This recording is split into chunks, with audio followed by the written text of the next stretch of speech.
Welcome back to Beer Thunder, the thing where I drink the beer, I do the commentary on the video game, and then you guys watch it, and then you tell me that I'm smart or stupid in the comments. It's a YouTube video, and we're gonna be talking about War Thunder because the last video got a lot of traction, and it was pretty good traction. Like I can qualify for the content creator program now, and this one is gonna be a little bit different because I'm doing the commentary before adding gameplay to it. Usually I add gameplay and then commentate over it and kind of talk about something else that's on my mind. But one of the things that's on my mind is it's War Thunder, but it's also just kind of the general state of the video games industry because in the last 10 years, the free-to-play model has taken over. And it's not because it's good for the game, it's because everything's been monetized now. Everything is trying to get you to spend money, and it's trying to get you to spend money based on what amounts to negative feedback. And War Thunder, being a free-to-play game, fundamentally limits its gameplay options, and it really alters the relationship between the business and its consumers. And this isn't really unique to War Thunder, but it's a game of its time at this point. And right now, as of this video, the most recent data out there is the gaming industry is $180 billion a year. It's very big. It's the most profitable portion of quote unquote what the entertainment industry is. And the business model of games themselves have changed so much in the last 10 years that the majority of revenue that comes from video game sales is not from the sale of the game itself, but it's from the monetization schemes that are within the game. It's from things like in-game economies, the things that are like premium currencies, power-ups, all of these kind of things. And all of these companies have people that crunch the numbers, and they look at what players buy, they look at how players respond to changes, and that's how they're structuring their games now. It's no longer about a fulfilling player experience. If anything, the fact that the game is unfulfilling, the fact that you are more likely to spend your money to gain some sense of fulfillment, that's essentially the con that is being worked over on gamers nowadays.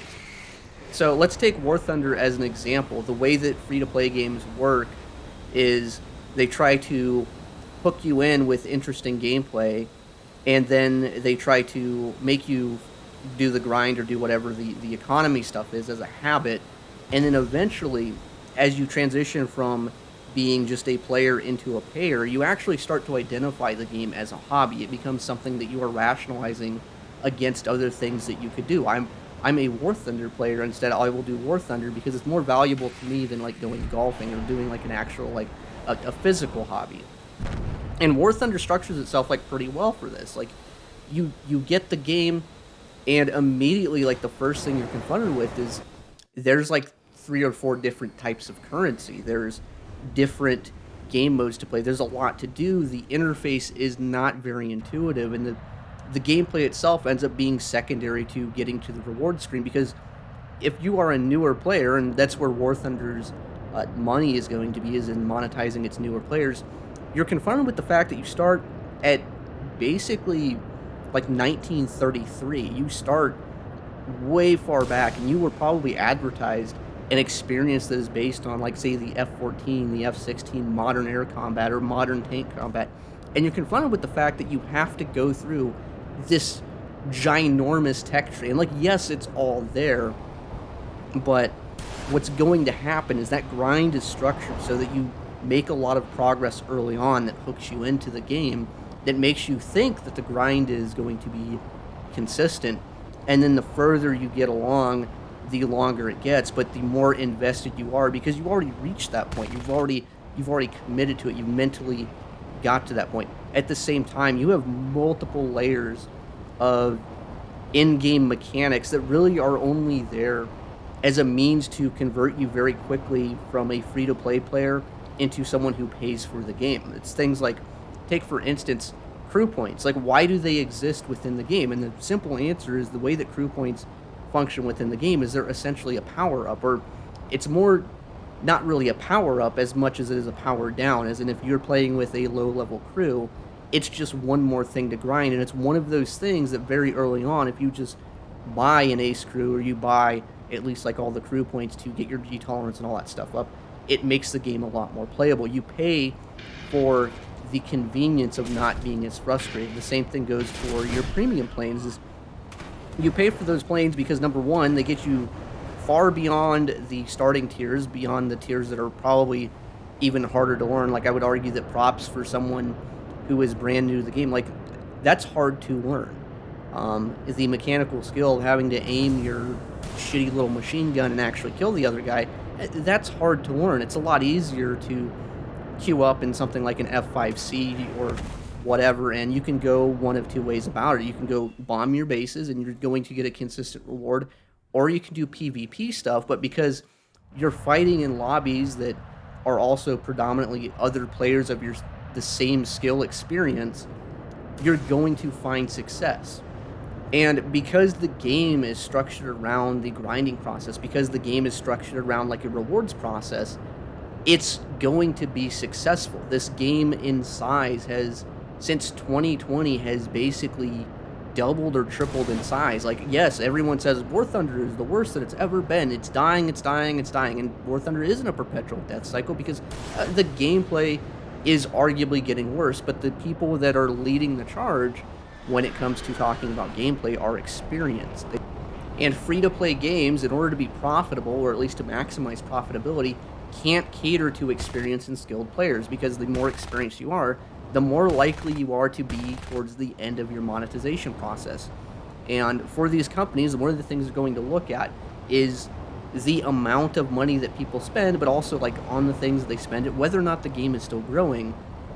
And ideally, in War Thunder's case, like an incidence of recidivism. Like, so for instance, if I'm War Thunder, if I'm looking at the game, I want to look at the people that buy the F5C that spend $70 on a premium and see how long do they play the game for, what else do they spend their money on, and ideally I want them to purchase another $70 premium in order to grind the next tech tree. And that means that really I don't have to provide a satisfying gameplay experience. In fact, providing a satisfying gameplay experience is counter to my goal of profitability. It is counter to what I want. One of the most common responses for free players to say that they don't pay for a game that's free to play is because they're satisfied with the free to play experience.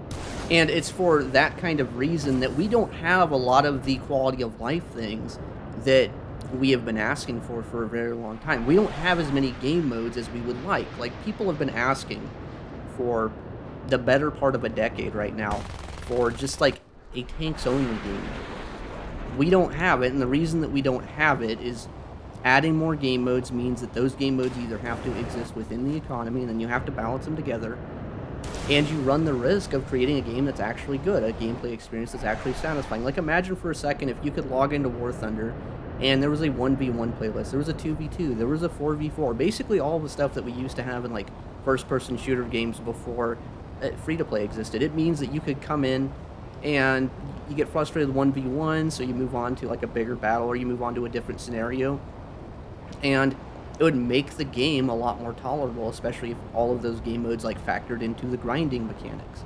But with it being satisfying, around 40% of your player base is going to stop paying for the game because, okay, now we're satisfied. In addition to satisfaction being antithetical to profitability, the other thing that's antithetical to it is basing the game around skill. Now, War Thunder does have a skill element, but as the game has progressed, as the game has gotten older, it has become less and less skilled, because as new players come in, they have to be given a means to get kills. And what I mean by this is a lot of the things that we've been complaining about, things like battle rating compression, make perfect sense when you realize that we are not being catered to. If you are listening to this video and you're an experienced War Thunder player, the game doesn't care about you. You have already probably maxed out your profitability margin, but the new guy that's coming in, if you give him a piece of equipment that he can go into a match and he can do somewhat well in, or you can convince him that he can do well in it, and if you randomize the matchmaker into, say, 16v16, there's going to be a game where even your worst missile bus, if you roll the dice long enough, you're going to get your 5-kill game. You're going to get your little dopamine rush. You're going to get your you're grinding, and you get the little gotcha stuff that pops up and says you did good. And in the game, they also do a really good job of underplaying when you do bad. There's no huge sign that flashes when you die right away on takeoff that says, "Wow, you suck." But for the most part, the dings and the little stimulus, all that stuff, that adds to the experience, and that adds to the fact that when people do good in the game, they actually feel good about it. And because doing good in the game creates positive reinforcement that creates that habit, it means that the gameplay itself ends up being structured around what amounts to a slot machine. Making games bigger and randomized and making things more compressed guarantees that there will be situations where you've got the best plane in the game, you've got the best tank in the game, where you're going to win the matchup based more on the other guy not being able to do anything more than based on your own merit. And this gameplay structure actually works very well. If you look at War Thunder's growth since 2020, it's doubled in size.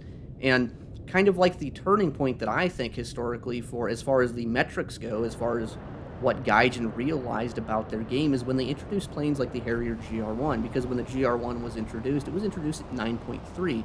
And immediately what happened is that whole entire battle rating range was taken over by one plane. There would be times when I could queue that plane up, and there would be 100 people in queue at 9.3 because everyone got the plane because they knew they could do well in it.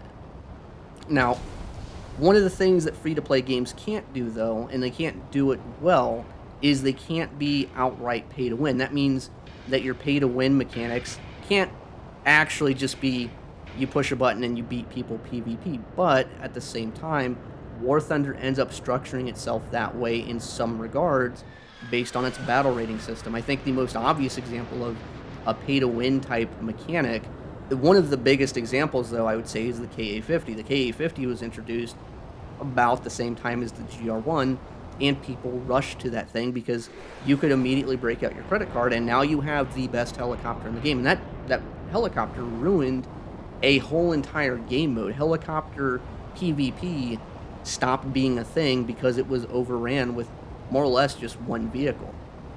And as time has gone on, War Thunder has changed the way that it adjusts battle ratings. It's refined its formula for battle ratings, but that formula is based purely around the rewards experience. It means that things that get added in when they're busted, they're eventually going to go up because they generate too much rewards.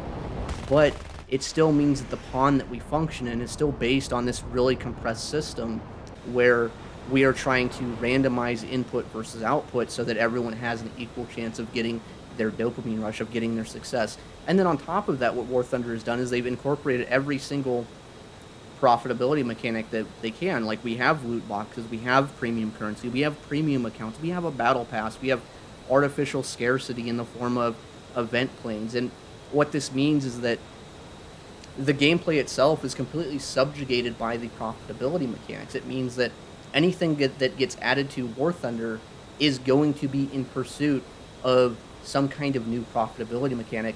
And these mechanics mainly end up leveraging the dissatisfaction of the players. And it's for this reason that I don't think War Thunder in its current form can be anything other than a vehicle-based gacha game. Anyways, that's War Thunder. That's my TED Talk. Thank you for attending. If you like what I say, subscribe to the channel. If you don't, click on it, dislike it, ignore it, and hopefully it won't show up in your algorithm anymore.